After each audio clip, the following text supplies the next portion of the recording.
अस्सलाम वालेकुम। आज की कहानी है कफन चोर। मेरे दोस्त जमाल ने जब से दूसरे शहर में घर लिया है तब से वो मुझे अपनी तरफ दावत पे बुला रहा है, मगर काम की मसरूफियत की वजह से मैं नहीं जा पा रहा था। एक दिन मेरे ऑफिस की जल्दी छुट्टी हो गई तो मैंने बैठे बैठे सोचा जाऊं बिलाल के घर ही घूम आऊं। मैंने मास्क लगाया, दस्ताना पहना और अपनी बाइक निकाली और जमाल के शहर की तरफ हो लिया। वो मुझे देखकर बहुत खुश हो गया और खुशी से इस्तकबाल किया। उसने शिकायत की कि आ रहे थे तो भाभी को भी लेते आते, तो मैंने कहा आऊँगा, किसी दिन भाभी को भी लेके आऊँगा और हम रात का खाना भी खा के जाएंगे। उसने खुश होते हुए कहा चलो भाई, तुम्हारी मर्जी। जमाल ने कहा भाई शाहिद, अब जब तुम मेरे वहाँ आ ही गए हो तो चलो मैं अपने शहर के बहुत मशहूर बाबा जी के समोसे तुम्हें खिलाता हूँ। समोसे और पकोड़े मेरी कमज़ोरी थे तो मैं भी जमाल के साथ हो लिया। हम गलियों से होकर एक दुकान के पास पहुँचे।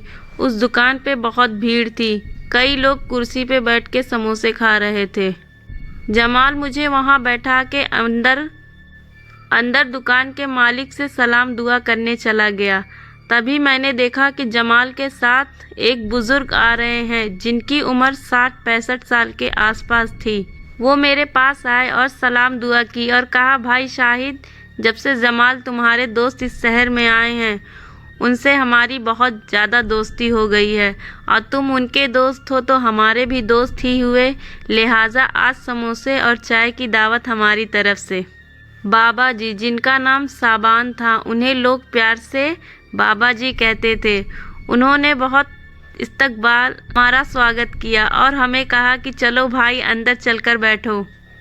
हम उनके साथ हो लिए और एक बेंच पर अंदर जाकर बैठ गए। बाबा जी ने अपने मुलाजिम को समोसे और चाय लाने का ऑर्डर दिया। तभी मैंने देखा कि बाबा जी के दोनों हाथ काले स्याह थे, बल्कि उनकी गर्दन और चेहरे का रंग साफ था। उन्होंने मुझे अपनी तरफ देखता पाकर कहा बेटा शाहिद, तुम मेरे हाथों का जायज़ा ले रहे हो कि मेरे हाथ इतने काले स्याह कैसे, और बल्कि मेरा चेहरा साफ है। जी बाबा जी, मैंने बौखलाते हुए कहा। तभी नौकर समोसे और चाय लेकर आ गए।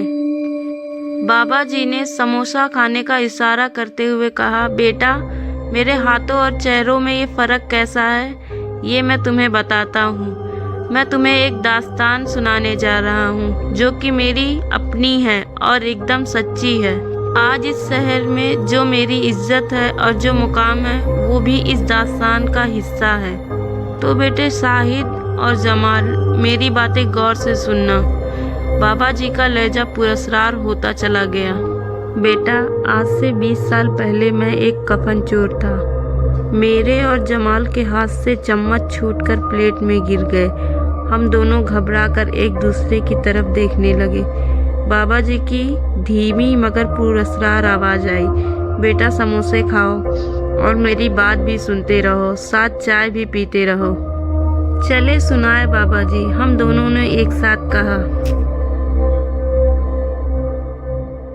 बेटा, जैसे कि मैंने कहा कि मैं एक कफन चोर था, तो किसी की फरमाइश पे मुर्दों की हड्डियां भी कब्र से निकालकर किसी काले इल्म वाले या मेडिकल कॉलेज वाले को दे दिया करता था।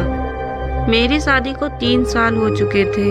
मेरी बीवी को मेरे कामों का पता था।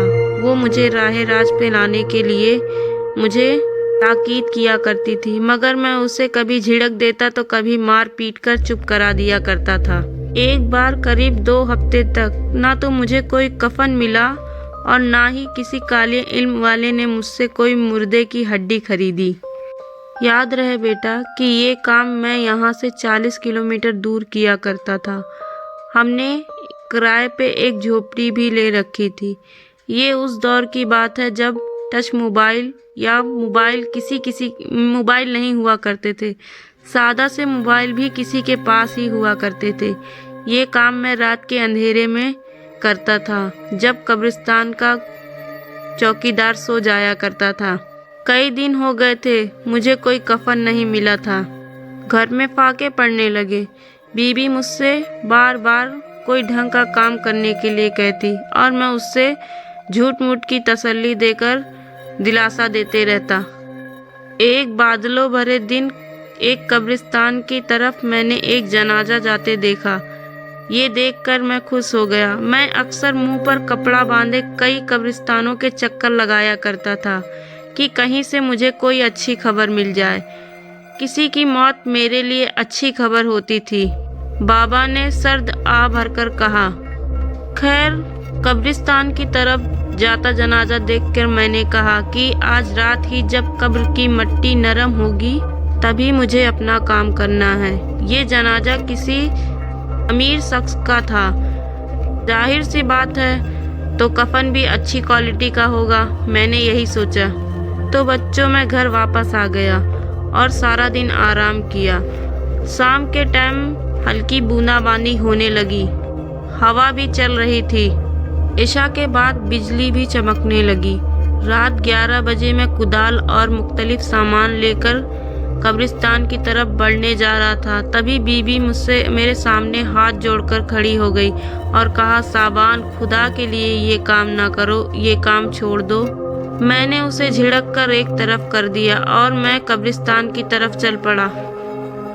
कब्रिस्तान की तरफ जाती हुई सड़क एकदम वीरान पड़ी थी। रात 12 बजे कौन ही कब्रिस्तान की तरफ जा सकता है सिवाय मेरे। मैं एक कफन चोर और हड्डी चोर था। मैं कब्रिस्तान में दाखिल हुआ और उस कब्र के पास जाकर पहुंच गया जिसमें मुर्दा दफन किया गया था। ऐसे ही मैंने कुदाल से कब्र खोदनी चाही। आसमान में बहुत ही तेज बिजली गरजी। बिजली की चमक से कब्रिस्तान मजीद भयानक लग रहा था। ये काम करते हुए मैं कभी डरा तो ना था, पर मगर आज मुझे न जाने क्यों डर लग रहा था। मगर तभी भी मैंने ये काम करने का इरादा नहीं छोड़ा। पर बेटा, तुम यकीन मानो, जैसे ही मैंने कब्र की मिट्टी खोदनी चाही, एक आवाज़ आई, मत करो ये काम। मैंने चौंक कर चारों तरफ देखा। मैंने उस आवाज़ को वहम समझा और चंद ही मिनटों में सारी कब्र खोद डाली। अब जैसे ही सीमेंट से बना पत्थर और ब्लॉक हटा के मैंने एक तरफ रखा, भी बादल बहुत भयानक आवाज से गरजा और बिजली कड़कने लगी। मैंने अपने दिल में सोचा, जल्द ही मैं ये काम खत्म करके अपने घर चला जाऊं। मैं टॉर्च जला के कब्र में उतरा और टॉर्च को अपने कंधे पे रखकर सर से टेक लगा ली। और मैंने जैसे ही कफन उतारने के लिए मुर्दे को अपने हाथ में पकड़ा और कफन खोला तो देखा मुर्दे की आँख खुली हुई थी। उसका भयानक चेहरा मैं कभी नहीं भूल सकता। गजबनाक नजरों से मुझे देख रहा था। मैंने इसे अपना वहम जाना और जैसे ही कफन खोलने के लिए हाथ बढ़ाया, मुर्दे के हाथ ने मेरे हाथों को पकड़ लिया। बेटा, मैं तुम्हें क्या बताऊं, मुर्दे की आंखें मजीद भयानक होते जा रही थी और उसने मेरे हाथों को पकड़ लिया था। ये जो तुम मेरा हाथ देख रहे हो ना, ये जहाँ जहाँ जला है उस मुर्दे ने मुझे वहाँ टच किया था। मुर्दा मुझे अपनी तरफ कब्र में खींच रहा था। मैं बौखला गया। तभी मेरे मैं आयतल कुर्सी पढ़ने लगा। मुर्दे ने मुझे छोड़ दिया। इसी मौके का फ़ायदा उठा के मैं कब्र से बाहर आया और मैंने पीछे पलट कर देखा तो मुर्दा अपनी कब्र से निकलकर मेरी तरफ देख रहा था। इससे आगे मुझे कुछ याद नहीं। मैं न जाने कैसे अपने घर पहुंचा। घर पहुंचकर मैं बेहोश हो गया। मुझे रात का मंजर याद आ रहा था। जब मेरी आँख खुली तो बीबी ने मेरे हाथ को देखते हुए कहा, मैं कहती थी ना साबान, तुम ये काम छोड़ दो, मुर्दों को चैन से सोने दो, उन्हें ना जगाओ, मगर तुमने मेरी बात ना सुनी। मैंने रोते हुए अपनी बीवी से माफ़ी मांगी और मैं नहा धोकर मस्जिद में चला गया। मैंने नमाज पढ़ी। जब तक मैं मस्जिद में रहा तब तक मेरे हाथों में जलन का एहसास नहीं हो रहा था। मस्जिद से बाहर निकलते हुए मुझे जलन का एहसास होने लगा और ये एहसास मुझे हमेशा ही रहता है। बस जब मैं मस्जिद में होता हूँ तब ये एहसास ख़त्म हो जाता है। बेटा, हमने कुछ ही दिनों में वो शहर छोड़ दिया और हम यहाँ आ गए। एक समोसे वाले ने मुझे अपनी दुकान पर रखा और मैं समोसे बनाने लगा। उसकी दुकान पर रहकर अच्छे समोसे बनाने लगा।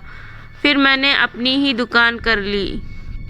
मैं अपने गुनाहों की तौबा हमेशा अल्लाह से किया करता हूँ।